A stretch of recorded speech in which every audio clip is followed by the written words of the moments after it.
The thing about Todd is it's about how prepared he is. You know, he does so much work before he starts a film. He does an incredible amount of research. He knows the subject matter inside and out. He prepares it for you. He'll say, like, here's a dossier of things that you should look at.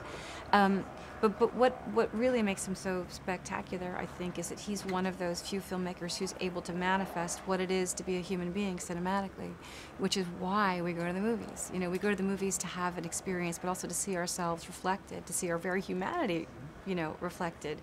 And he does that not just in the story that he tells, but literally in the way that he presents it on film, the way he shoots it, that, you know, in that way that you think like, huh, why is this making me feel this way? This is making me feel like I can see myself or you see me.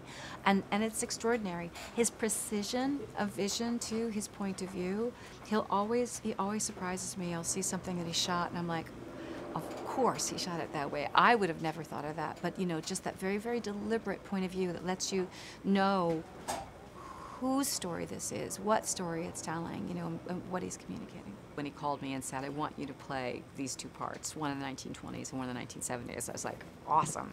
He did want there to be a link between the characters too. I mean, so I think that idea of having me physically be that person was a way to tell, once again, it's a way to tell a story in cinema that it's an emotional one, because obviously there is a relationship between the character that I play in one half of the movie and the character I play in another. So I think that unconsciously the audience sees that too, and they go, well, there's an actual, you know, physical being there that is the same, that kind of carries over. I think even now people don't really know a lot about deaf culture.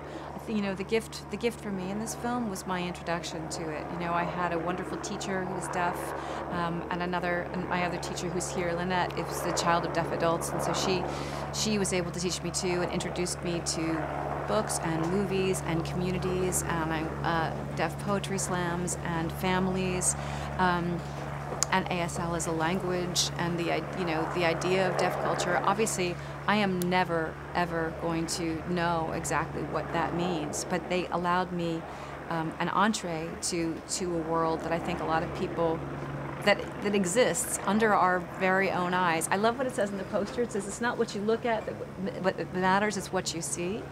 And so if you look, you know, what do you see? You know, like what, you know, you see a human being. How far are you going? Do you know what their culture is? Have you bothered to think about it? Have you bothered to learn their language? You know, and this is a world. This is a world with its own culture, with its own language.